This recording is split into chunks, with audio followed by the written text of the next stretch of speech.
नमस्कार दोस्तों, welcome to 10x trader. मैं हूं राजेश कुमार और आज की इस वीडियो में मैं बात करने वाला हूं कि पिछले एक हफ्ते में मार्केट में ऐसा क्या क्या खास हुआ जो जानना बहुत ज़रूरी है, और साथ ही साथ हम ओवरऑल मार्केट के बारे में बात करेंगे। तो सबसे पहले बात कर लेते हैं हम निफ्टी 50 के बारे में। तो मार्च महीने में निफ्टी ने पिछले 5 महीने का जो एक डाउन ट्रेंड का जो सीरीज चल रहा था उसको तोड़ दिया, और इस मार्च महीने का एंडिंग उसने किया है 6% पॉजिटिव रिटर्न दिखा के।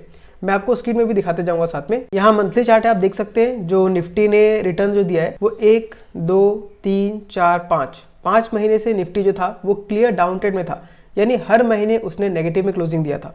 लेकिन इस मंथ में अगर आप देखेंगे तो निफ्टी ने आपको 6% तक का पॉजिटिव मूव दिया है। आप यहाँ पे देखिए अराउंड 6.68% तक का पॉजिटिव मूव दिया है, जो कि इस 5 महीने के जो डाउन ट्रेंड को ब्रेक करता हुआ नजर आ रहा है, और ये कहीं ना कहीं इंडिकेशन कर रहा है कि निफ्टी जो है अपने रिवर्सल को दिखा सकता है। ओके, तो ये जो कैंडल बना है ये कैंडल भी बहुत ही इंपॉर्टेंट है, क्योंकि प्रीवियस जो कैंडल था जो कि बहुत डाउनफॉल दिखा रहा था उसको पूरा इसने रिकवर कर लिया है। तो अब अप्रैल में चांसेस बहुत ज़्यादा ये है कि मार्केट यहाँ से अप मूव भी दिखाने का ट्राई करेगा। दूसरा जो इंपॉर्टेंट न्यूज़ है जो निकल के आ रहा है वो है निफ्टी का रोल ओवर डाटा। मतलब देखिए, हमेशा क्या होता है जब भी कोई ट्रेडर्स होते हैं वो पोजीशन बनाते हैं, तो कुछ पोजीशन होता है लॉन्ग का और कुछ पोजीशन होता है शॉर्ट का। तो अगर किसी ट्रेडर को लगता है, मान लीजिए किसने शॉर्ट का पोजीशन बनाया और उसको लगता है कि मार्केट और नीचे जा सकता है, तो वो अपने पोजीशन को स्क्वायर ऑफ नहीं करता है, अगले महीने में फिर से उसको ट्रांसफर करता है, जिसको हम बोलते हैं रोल ओवर। तो रोल ओवर डाटा हमें क्या दिखा रहा है कि पिछले महीने से जो रोल ओवर डाटा हुआ था वो काफ़ी घट चुका है। 83% से घट के 76.09% आ चुका है।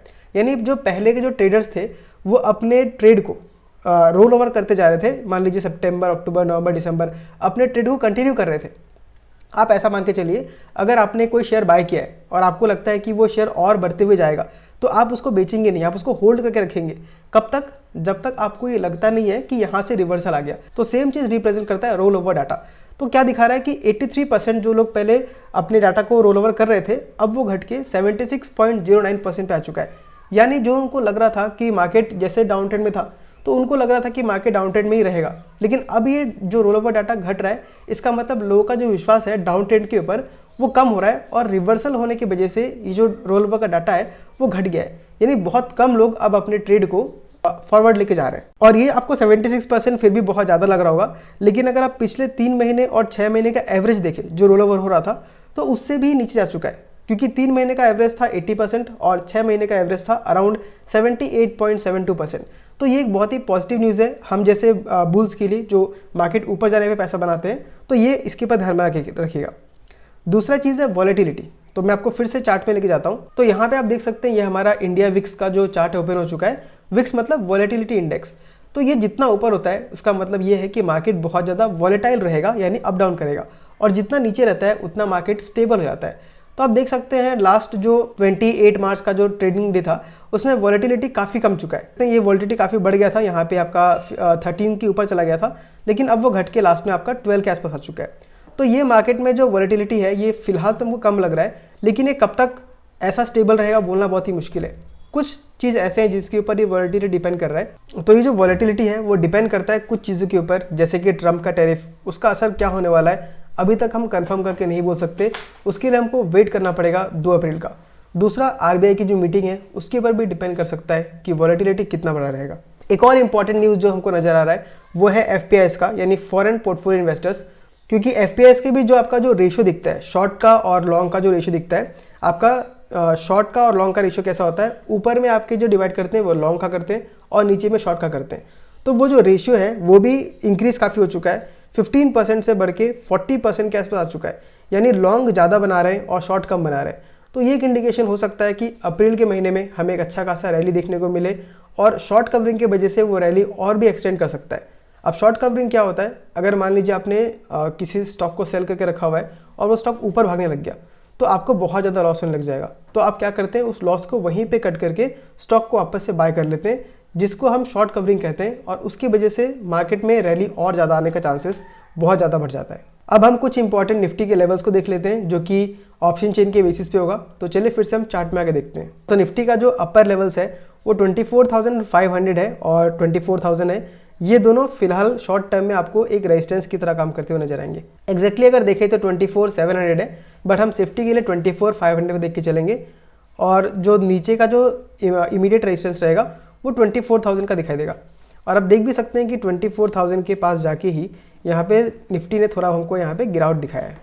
नीचे की तरफ में अगर हम सपोर्ट देखें तो पहला सपोर्ट हमको जो दिखता है वो हमको दिख रहा है इस जगह पे, जो कि 23,000 का है। जो इमीडिएट सपोर्ट होगा वो 23,500 के आसपास का होगा, जहाँ पे निफ्टी फिलहाल घूम रहा है। तो इन 4 लेवल्स को बहुत ध्यान से रखिए। अगर आपको ट्रेड करना है तो इस रेंज में ट्रेड कर सकते हैं। 23,000 के पास और 23,500 के पास आपको हल्का हल्का बाइंग करना है, और 24,000 को आपको ध्यान रखना है एक इंपॉर्टेंट रेजिस्टेंस की तरह काम कर रहा है। तो जो भी आपको ट्रेड करना है इन लेवल्स को ध्यान रख के ही करना है। अब एक बार ओवरऑल अगर निफ्टी के बारे में देखें, वापस से अगर समराइज करता हूँ, तो पिछले 5 महीने का जो डाउनफॉल था उसको ब्रेकआउट मिल चुका है हमको यहाँ पे। अब यहाँ पे अगर आप लॉन्ग टर्म के इन्वेस्ट करना चाहते हैं तो बेटर वही रहेगा कि हम बाय और डिप्स करें, क्योंकि जितना नीचे हम खरीदेंगे उतना ही हमको एवरेजिंग डाउन होते रहेगा और प्रॉफिट होने का चांसेस हमको वहाँ पे बहुत बढ़ता हुआ नजर आएगा।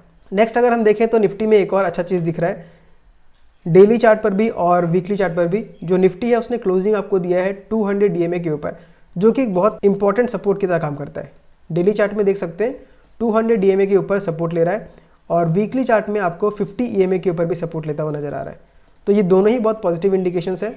वीकली चार्ट में जो ब्लैक लाइन है ये आपका 50 डेज का मूविंग एवरेज दिखा रहा है। तो इन दोनों ही में हमको जो एवरेजेस है उसके ऊपर ट्रेड करता हुआ निफ्टी नजर आ रहा है। चलिए अब बात कर लेते हैं ट्रंप के टैरिफ के ऊपर कि उसका इम्पैक्ट इंडिया में क्या हो सकता है। तो देखिए, ट्रंप ने ऑल ओवर जितने भी कंट्रीज है सबके ऊपर 25% तक का टैरिफ लगा दिया है। डिपेंड करता है कि वो इंडिया हो, चाइना हो या फिर आपका कनाडा हो, सारे के सारे कंट्रीज के ऊपर उसने ये टैरिफ लगा दिया है। इंडिया का जो ऑटो सेक्टर है उसमें जो इम्पैक्ट है बहुत ज़्यादा नहीं पड़ने वाला है। कुछ कंपनीज ऐसे हैं जो बहुत हैवीली डिपेंडेंट है यूएस मार्केट के ऊपर, उन पे असर पड़ सकता है, जैसे कि टाटा मोटर्स। और टाटा मोटर्स का भी जो इंडिया में कार बनता है उसका उतना दिक्कत नहीं है। जो लैंड रोवर जो है उसका 30-40% जो है वो एक्सपोर्ट यूएस को करती है। तो उस टैरिफ की वजह से टाटा मोटर्स के ऊपर आपको असर देखने को मिल सकता है, और इसी कारण से टाटा मोटर का शेयर्स भी काफ़ी हमको डाउनफॉल दिखाते हुए नजर आ रहा है। दूसरा बात ऐसा है कि जो OEMs है, ओरिजिनल इक्विपमेंट मैन्युफैक्चरर्स जो है, उनमें भी कुछ ऐसे स्टॉक्स है, ऐसे कंपनीज है जो एक्सपोर्ट करते हैं बहुत ज़्यादा यूएस कंपनीज को, उनके लिए भी थोड़ा बहुत दिक्कत हो सकता है। तो एक्सपोर्ट करने वाले कंपनीज कौन कौन से हैं? भारत फोर्ज हो गया, सोना BLW हो गया। तो इन सब स्टॉक्स को आपको वॉच करना है और कूद के ट्रेड नहीं करना है, इसमें थोड़ा बहुत देखिए। जब सब कुछ स्टेबल हो जाए उसके बाद ही आपको इसमें ट्रेड लेना है। 1990s के बाद जब लिबरेशन हुआ और इंडिया जब ओपन हो गया तो हर कंट्रीज का जो कार था वो इंडिया में आने लग गया, और इंडिया का भी बहुत सारा कार जो है वो बाहर की कंट्रीज में जाने लग गया। जैसे यूरोपियन कार्स इंडिया में आने लग गए, जापानीज कार, अमेरिकन कार, जो आपने मारुति सुजुकी देखा, हीरो होंडा देखा, ये सारे जापानीज कंपनीज थी। और इंडियन कार्स भी बहुत सारे इंडिया के बाहर जाने लगे, जैसे महिंद्रा एंड महिंद्रा, टाटा, बजाज ऑटो का 2 wheelers, hero MotoCorp, Ashok Leyland का ट्रक्स, ये सारे के सारे आपको डिफरेंट कंट्रीज में एक्सपोर्ट करते हुए नजर आए। अब अगर हम देखें कि ज़्यादा इम्पैक्ट क्या होता है, अगर पूरे वर्ल्ड में देखें तो इंडिया का जो मार्केट है वो बहुत ही छोटा सा है। टोटल वर्ल्ड का जो एक्सपोर्ट का मार्केट है ऑटो का वो अराउंड 6 बिलियन का है, और इंडिया का जो मार्केट है जो ऑटो को एक्सपोर्ट करता है वो सिर्फ 6 मिलियन का है। मिलियन और बिलियन में 100 गुना का अंतर होता है। तो ऑल ओवर वर्ल्ड मार्केट में उतना असर नहीं पड़ने वाला। और अगर देखें कि किस कंट्री को ज़्यादा बेनिफिट होने वाला है तो वो भी उतना मुझे लगता नहीं कि असर करेगा, क्योंकि जो टैरिफ लगा है वो किसी एक कंट्री पे नहीं लगा है, हर कंट्री पे लगा है। तो मान लीजिए जो अगर कोई 100 रुपये में बेच रहा था तो वो 10 रुपये सबके लिए बढ़ा हुआ है। तो यहाँ पे क्या डिपेंड करेगा, कंपटीशन ज़्यादा बढ़ेगा, जो अच्छा काम करेगा उसका जो सामान है ज़्यादा अच्छे से बिकेगा, बाकी उसमें कोई फ़र्क नहीं पड़ता। क्योंकि अगर हम देखें तो सबके लिए बराबर ही रेट लग रहा है। खैर अभी तो हमको जो इसका जो इम्पैक्ट है वो अभी हम गैस नहीं कर सकते, हमको एग्जैक्टली मालूम चलेगा 2 तारीख को जब ये लागू हो जाएगा। तो हमको फिलहाल बस वेट एंड वॉच करना है और अपने ट्रेड को सोच समझ कर लेना है। मैं तो फिलहाल ऑटो सेक्टर से दूरी बैठा हुआ हूँ, उसमें नहीं जा रहा हूँ। मुझे लगता जो है जो सेक्टर बहुत अच्छा काम करेगा वो है बैंक, और आपका जो निफ्टी 50 है, ये दोनों ठीक ठाक काम करेंगे। इसी में अगर हम रहकर ट्रेड करते हैं तो हमारे लिए बहुत ज़्यादा बेनिफिशियल होने वाला है। तो दोस्तों आज के इस वीडियो में इतना ही अपडेट था, और भी कुछ अपडेट जो होगा मैं शाम की वीडियो बना के अपलोड कर दूंगा। तो अगर आपको ये वीडियो अच्छा लगा तो इसको लाइक कीजिए, और हो सके तो चैनल को सब्सक्राइब कीजिए, क्योंकि उससे मुझे बहुत मोटिवेशन मिलता है और मैं ऐसे वीडियोज़ को कंटिन्यूसली बनाते रह पाता हूँ। मिलता हूँ आपसे अगले वीडियो में किसी अगले स्टॉक के साथ। तब तक के लिए tata, bye bye, take care.